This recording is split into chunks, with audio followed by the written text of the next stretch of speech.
ขียมสิไข่เบิดละเนี่ย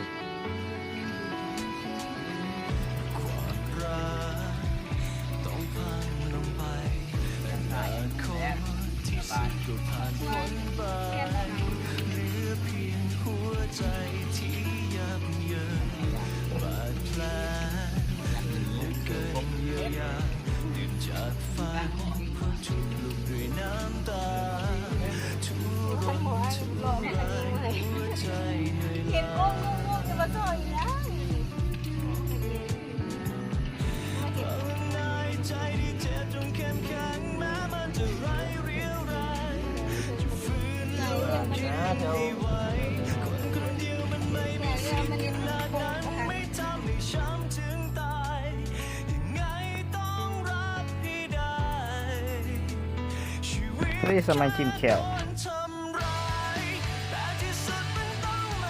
เห็นมันยังคายอยู่ในท้องแม่มันจะได้ไหมนะนอกจากท้องแม่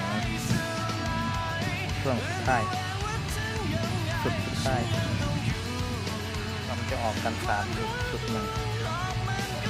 สุดละ100นะตัวนี้ก็จะออกน้ำแหน่ยังเหลืออยู่ประมาณแต่ว่า50-60ประมาณ60 ตัว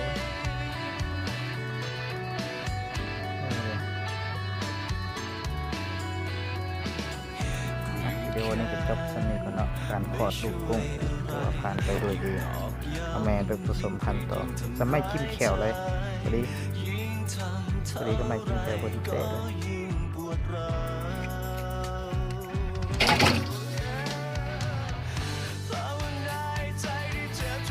ลูกกุ้ง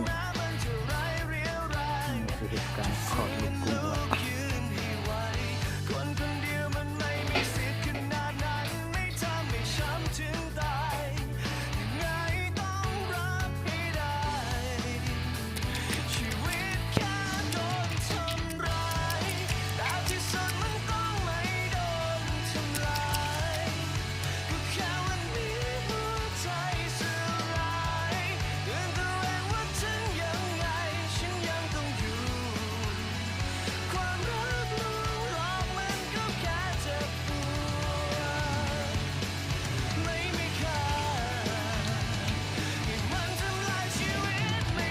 เขียมสิไข่เบิดละเนี่ย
อยู่ประมาณ50 ตัว